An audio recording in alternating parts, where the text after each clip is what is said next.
नमस्कार, स्वागत है आपका खबरों में। मैं हूं आपके साथ सुरभि राजपूत। बुलेटिन की शुरुआत कर रहे हैं बड़ी खबर के साथ। चंडीगढ़ से बड़ी खबर, ओपीएस और ई टेंडरिंग पर डिप्टी सीएम का बयान। बता दें कि मामले पर सीएम से हमने बातचीत की है। ये कहना है दुष्यंत चौटाला का। ओपीएस एनपीएस में 4% का अंतर है, ये कहा। उन्होंने ये भी कहा है कि ई टेंडरिंग कोई एक विभाग के अंदर नहीं है। सरकार ने पंचायत फंड रिलीज किया है, नए जनप्रतिनिधि इसका इस्तेमाल करें। दुष्यंत चौटाला ने यह बड़ी बात कही। आपको बता दें कि सरकार ने पंचायत फंड रिलीज किया है, ये दुष्यंत चौटाला का कहना है। साथ ही आपको बता दें कि ओपीएस और ई टेंडरिंग पर डिप्टी सीएम दुष्यंत चौटाला का बड़ा बयान सामने आया है।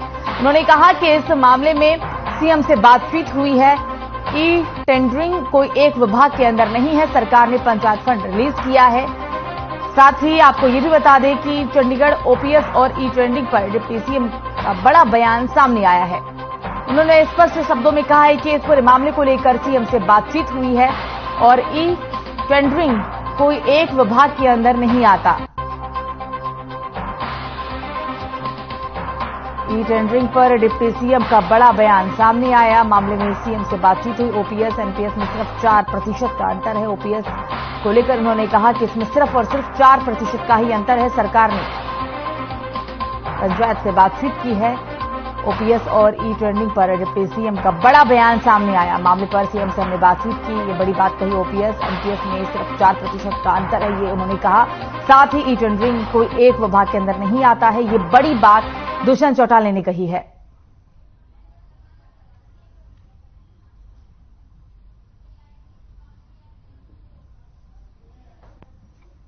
तो ई टेंडरिंग पर डिप्टी सीएम का बड़ा बयान सामने आया। उन्होंने स्पष्ट शब्दों में कहा है कि इस पूरे मामले में सीएम से बातचीत हुई है और ये किसी एक विभाग के अंदर नहीं आता है।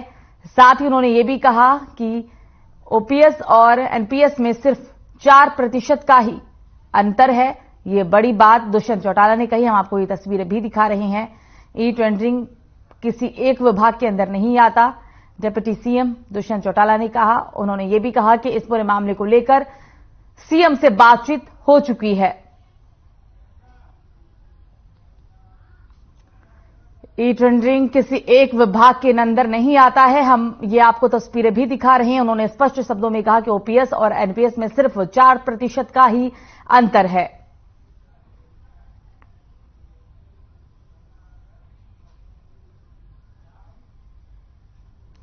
तो यमुनानगर में सरपंच ई टेंडरिंग के विरोध में उतर आए हैं। आपको बता दें कि सरपंच जगाधरी स्थित बीडीपीओ कार्यालय पर ताले लगा दिए गए हैं। साथ ही सरपंचों का कहना है कि ई टेंडरिंग के माध्यम से सरकार पंचायती राज को खत्म करना चाहती है। सरपंचों ने अपना मानदेय बढ़ाकर 15,000 करने और राइट टू रिकॉल बंद करने की भी मांग उठाई। ग्रामीणों ने जिस उम्मीद से उन्हें सरपंच पद के लिए चुना, वो अब खत्म हो गई है। ऐसे हालात में ग्रामीणों की मांगों पर कभी भी कोई भी खरा नहीं उतरा है। उन्होंने कहा कि सरकार जल्द से जल्द उनकी बातों को माने। बीडीपीओ ने बताया कि सरपंचों ने उनके ऑफिस पर ताला लगा दिया है, जिससे उनका काम प्रभावित हो रहा है। उन्होंने कहा कि जिस तरह उच्च अधिकारियों के आदेश आएंगे और उसी के तहत आगामी कार्रवाई की जाएगी।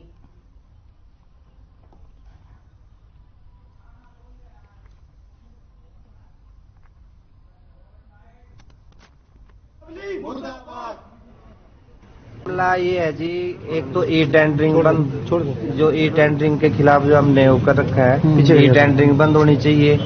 क्योंकि कोई भी ठेकेदार है, आप कुछ समझदार है, कोई भी ठेकेदार है तो वो एक तो पूरा पैसा नहीं लगाने का, वो सोचेगा कि मैं ज्यादा से ज्यादा इसमें से पैसे करूं।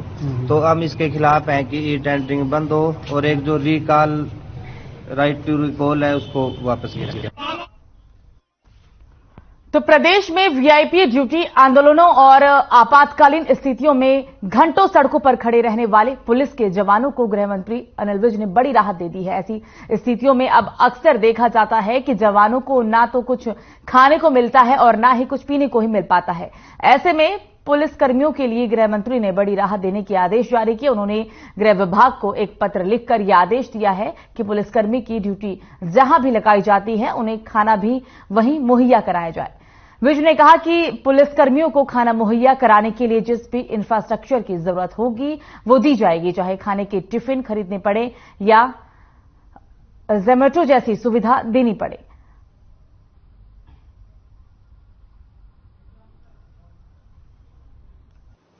उनका मैंने ये कहा है कि हमारे पुलिस कर्मचारी बहुत लंबी लंबी ड्यूटियां देते हैं, बहुत महत्वपूर्ण ड्यूटियां देते हैं, जहां से वो छोड़ के जा भी नहीं सकते, उनका घर भी पास नहीं है, मेस में भी नहीं जा सकते, तो उनको जहां उनकी ड्यूटी है डिपार्टमेंट वहां उनको खाना मुहैया करवाए, चाय मुहैया कराए। ये मैंने लिख के दिया। मैंने ये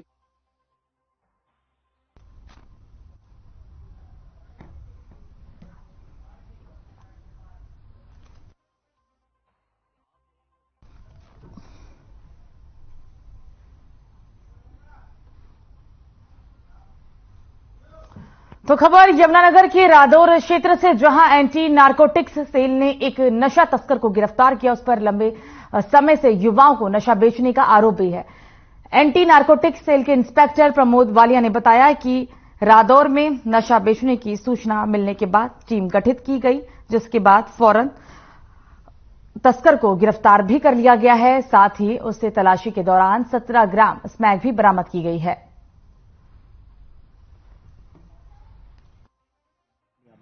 दौर एरिया में एक नवयुवक जो नशे का कारोबार कर रहा है और नवयुवकों को जो नशा बेच रहा है, उसकी वजह से युवक खराब हो रहे हैं। उसके लेकर हमने एक टीम को गठित किया। टीम को गठित करके मुखबिर के आधार पर एक युवक को काबू किया। जो युवक ने अपना नाम हैप्पी बताया और उसकी सूचना हमने तुरंत मौके पर राजपत्रित अधिकारी को देकर मौके पर बुलाया गया और राजपत्रित अधिकारी द्वारा उनके सामने तलाशी ली गई। जो युवक से 17 ग्राम स्मैक बरामद हुई है। कितना पढ़ा लिखा है? 10वीं। तो इस लाइन में कब से आया? 2-3 महीने जी बस। तो कितने बच्चे खराब कर दिए? हाँ जी, कितने बच्चे खराब कर दिए? जी मैं बेहतर हूँ। ना क्लिप्स को ज्वाइन कर लेंगे अपनी आवाज में या लिख रहे नंबर लिख रहे, फिर उसके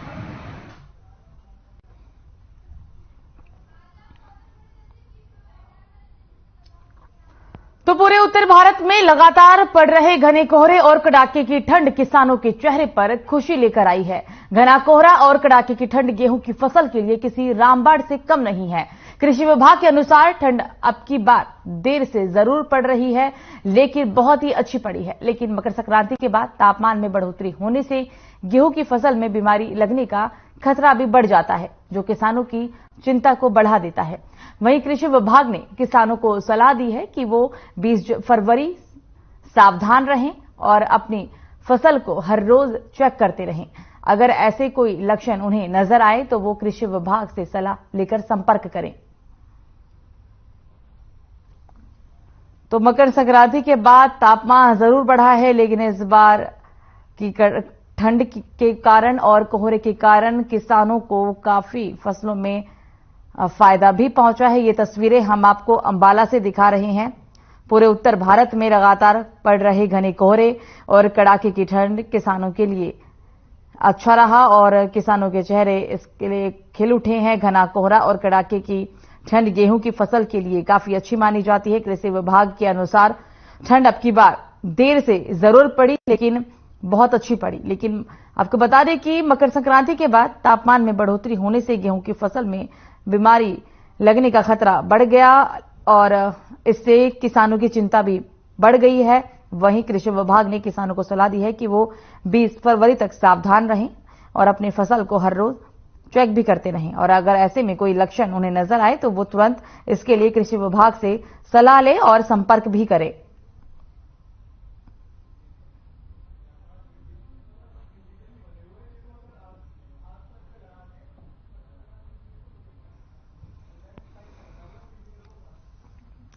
ठंड से गेहूं की फसल को काफी अच्छी राहत मिली है, लेकिन आपको बता दें कि इस दौरान कृषि विभाग का स्पष्ट शब्दों में कहना है कि 20 फरवरी तक अगर तापमान में बढ़ोतरी होती है तो ये गेहूं की फसल के लिए काफी नुकसानदायक भी हो सकता है।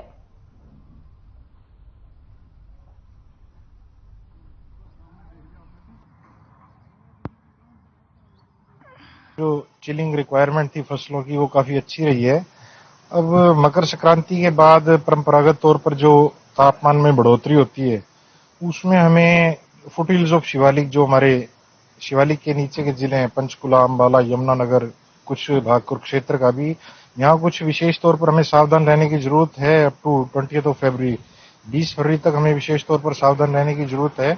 उसका कारण यह है कि परंपरागत रूप से इन क्षेत्रों में गेहूं में येलो रस्ट की बीमारी हर साल ही आती है, जो कि एक फफूंद जनित बीमारी है। उससे हमारे गेहूं की फसल में खास करके एक पीले रंग की फफूंदी होती है, वो लगने के चांसेस होते हैं। तो उसके लिए हम अपनी तरफ से अवेयरनेस यही कर रहे हैं कि रोज आ रहे हैं, चेक कर रहे हैं, पत्तों में हाथ लगा के देखते हैं। जहां अगर कुछ ऐसा मिलेगा तो हम अपनी तरफ से भी करेंगे, प्रशासन को भी बताएंगे और फसल पे नुकसान होने से बचाने की पूरी कोशिश करते हैं। उसका पहली परेशान डंगरा दे और कुछ फसलों का देखभाल देखा थोड़ा बहुत सवेरी आने का, कोई बीमारी आई या नहीं आई, क्या है क्या नहीं। हम तो घर से आते हैं, पत्ते का हाथ लगाकर देखा भी कोई पीला तरों का रुतबा तो नहीं, पीला रुतबा बोलते हैं उसको। हाँ, अगर वो बीमारी होगी तो फिर तो स्प्रे करनी पड़ेगी, स्प्रे करांगे।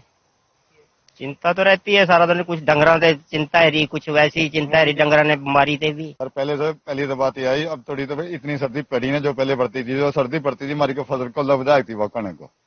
जितनी सर्दी पड़ेगी कोई बीमारी नहीं आती, कोई कुछ नहीं होती, कोई सर्दी नहीं पड़ती, बीमारी आती है जरूर। बीमारी एक प्रकार की, दो प्रकार की बीमारी आती है। सर बचाव के लिए क्या करें जी, हम तो अपनी जेब से पैसा खर्चे नहीं, दवाई वहां से दवाई लेके आते हैं। तो फिलहाल एक छोटे से ब्रेक के लिए रुक रहे हैं, ब्रेक के बाद भी खबरों का सिलसिला जारी रहेगा।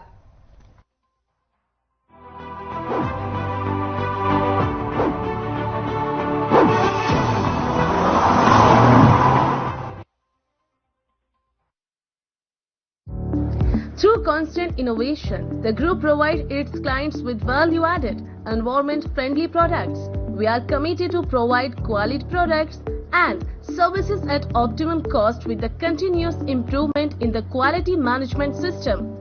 Producing high-value paper, making us India's largest producer of branded papers, fine papers and packaging broad segments.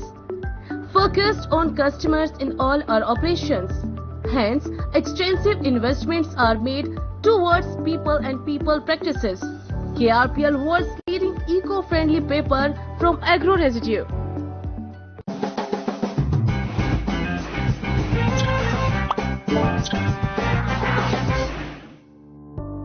Social media पर वायरल हुआ ये वीडियो कुछ ही सेकंड का है, लेकिन जिस तरह इस वीडियो में शख्स पहाड़ों के किनारों पर बाइक चलाता हुआ नजर आ रहा है, उसे देखकर आपकी भी सांसें थम जाएगी।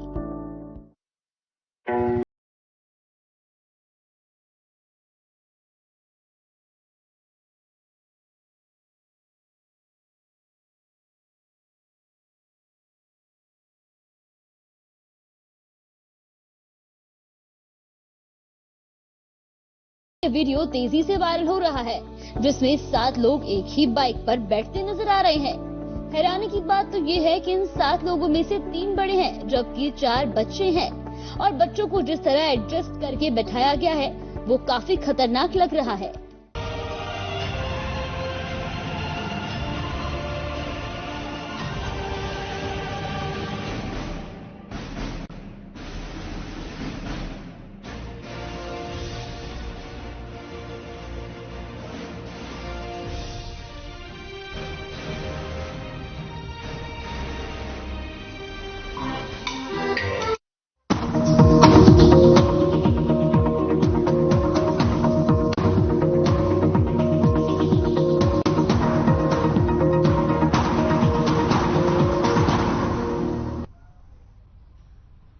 तो ब्रेक के बाद एक बार फिर से आप सभी का स्वागत है। खबरों में आगे बढ़ेंगे। चरखी दादरी के झोझू ब्लॉक के नवनिर्वाचित सरपंचों ने खंड विकास और पंचायत अधिकारी की कार्यालय में नारेबाजी की, साथ ही कार्यालय में ताला भी जड़ दिया। आपको बता दें कि सरपंचों ने ई टेंडरिंग का विरोध करते हुए मुख्यमंत्री के नाम ज्ञापन भी सौंपा है।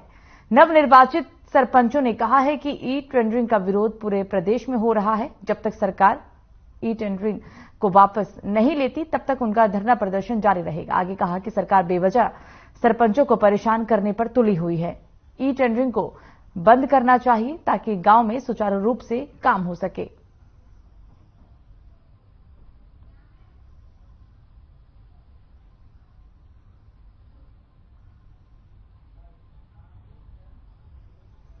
सरकार अपनी वजह से कूटनीति पे चली हुई है, हमारा हक वो भी छीन लिया इन्होंने और एक ई टेंडरिंग का ड्रामा रच दिया।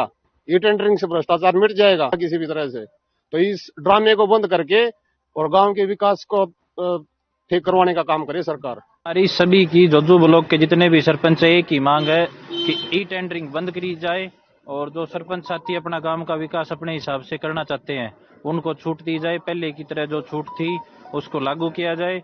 और देवेंद्र बबली जो सरपंचों के बारे में नाप शनाप जो बातें कर रहा है उसके जुबान पे लगाम लगाने का काम सरकार करे, नहीं तो ये जो विरोध पूरे हरियाणा में हो रहा है ये निरंतर बढ़ता जाएगा। और जैसे कि हमारे बाकी सरपंच साथियों ने कहा है कि 22 तारीख तक एक हरियाणा लेवल पर एक कमेटी गठित की जाएगी और उसके बाद जो भी आदेश ऊपर से हमारे भाई करेंगे हम उनके साथ है और जोजू के पूरे सारे साथी सरपंच साथ हैं और हर तरीके से सरकार का विरोध किया जाएगा जब तक हमारे मांगी मानी नहीं जाएंगी।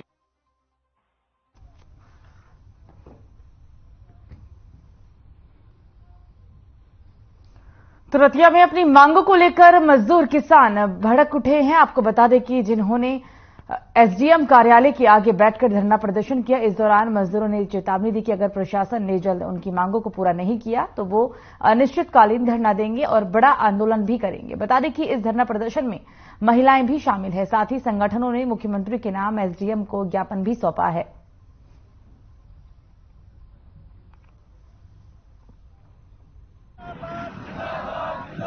आज अखिल भारतीय खेत मजदूर यूनियन सीटू और किसान सभा तीनों संगठनों की तरफ से अपनी अपनी मांग को लेकर मुख्य इसमें मजदूरों की जो मांग है नरेगा है 100 दिन पूरे करवाए जाए, क्योंकि फसल के अब खाली दिन है, फरवरी मार्च का महीना, गरीब आदमी भूख मर रहा है।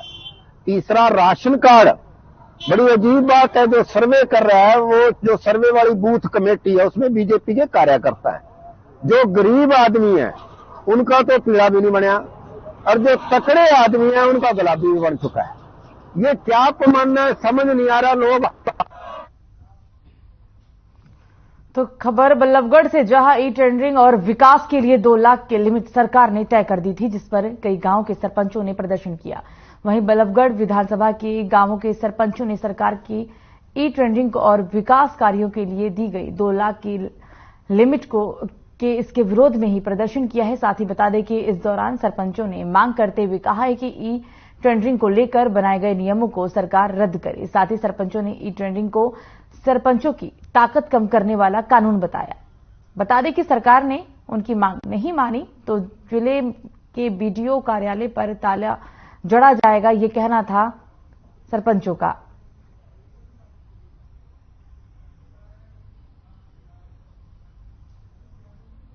जो सरपंच हम इकट्ठे हुए हैं, ये जो सरकार ने सरपंचों के ऊपर जो ई टेंडरिंग का जो कानून जो थोपा है उसके विरोध में आज हम यहाँ सब एकत्रित हुए हैं। ई टेंडरिंग में जो कमियां हैं, जो सरपंच जो हम गांव बस्ती ने चुन के भेजे हैं और गांव बस्ती हमारे लिए भगवान का स्वरूप है, इसलिए जो भी काम होते हैं उसके जवाबदेही सरपंच होता है, चाहे वो नाली का काम हो, चाहे वो किसी मकान का काम हो या किसी बिल्डिंग का काम हो। तो इसके लिए जो ई टेंडरिंग है इसमें जो सरकार अपना जो टेंडर की जो व्यवस्था है उसे जो करना चाह रही है उसमें सरपंच के लिए बाउंडेशन है, जिसमें बहुत ज्यादा खामियां हैं, क्योंकि ठेकेदार कभी भी किसी भी चीज में अच्छा माल नहीं लगाता है, वो अपनी मनमर्जी से काम करता है। ई टेंडरिंग के आप देख लो जितने भी काम हुए, पहली बात तो कोई कंप्लीट नहीं है। यदि कोई काम कंप्लीट है भी तो उस काम में हमेशा ये देखना को साल या 2 साल 3 साल चलेगा, उससे ज्यादा नहीं चलता है। यदि सरपंच काम कराता है अपने गांव में तो सरपंच अपने गांव में अपना जो काम कराएगा वो अपना घर समझ के कराएगा, और जो लोग बाहर से आएंगे वो घर उनका तो आज गिर जाओ कल गिर जाओ नुकसान होगा, हमारे गांव का होगा, उनका नहीं होगा। वह पब्लिक का जो नुकसान है मेरे गांव का है, मेरे बाहर का नहीं है वो। तो इसलिए जरूरी है कि हम अपने गांव में खुद काम करवाएं बजाय टेंडर। लिया गया है, 1 हफ्ते का समय दिया है, फिर 1 हफ्ते में हम अपने जो नेतागण हैं, जो हमारे मंत्री हैं, एमएलए साहब हैं, उनके सबसे मिल करके उसके बाद में जैसे हमारी सरपंच साहब ने जो फैसला लिया है हम उस पर चले।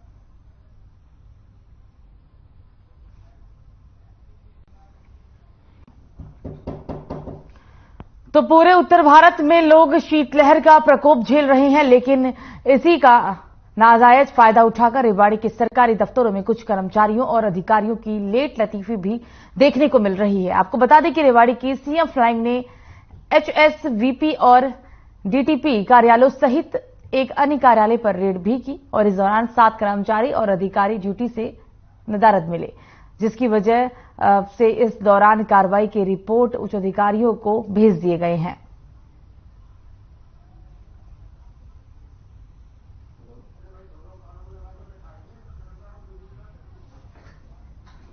मुख्यमंत्री उड़नदस्ता रेवाड़ी की टीम के द्वारा आज गुप्तचर विभाग की सूचना के ऊपर 3 कार्यालय रेवाड़ी में, जिसमें से एचएसवीपी कार्यालय जहां पे 1 कर्मचारी अधिकारी जो वहां अनुपस्थित मिले, और डीटीपी कार्यालय जहां पे 6 कर्मचारी अधिकारी अनुपस्थित मिले, और इसी तरीके से एक और कार्यालय उन्होंने एस्टेट ऑफिस जो है हमारा एस्टेट अफसर उनके कार्यालय से जहां 7 कर्मचारी अधिकारी अनुपस्थित मिले। सुबह 3 कार्यालय आज सुबह चेक किए गए 9 से 10 के बीच में, तो इसकी रिपोर्ट हम उच्च अधिकारियों को नियमानुसार कार्रवाई के लिए प्रेषित करेंगे।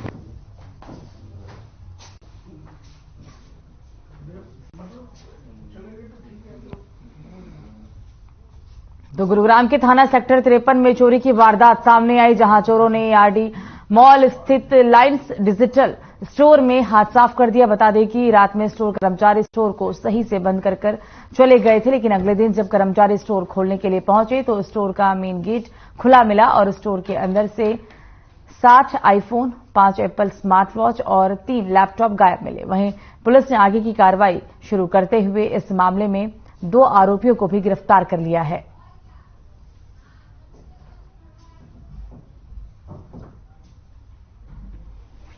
सेक्टर 53 पुलिस स्टेशन में आरडी सिटी मॉल में एक रिलायंस डिजिटल के नाम से शोरूम है, उसमें 4 तारीख को उसके कर्मचारी अच्छे से उसको बंद करके गए थे और 5 तारीख को जब वापस आए तो वहां से काफी सारा सामान चोरी हुआ मिला, जिसमें लगभग 60 लाख रुपए की चोरी थी। जिसमें मोबाइल फोन, एप्पल के मोबाइल फोन, एप्पल की वॉच और लैपटॉप आदि ये सामान चोरी हुआ था। उसके बाद हमारी क्राइम टीम सेक्टर 40 ने काम करते हुए उसमें जो शामिल 2 आरोपी थे उनको गिरफ्तार करने में कामयाबी हासिल की।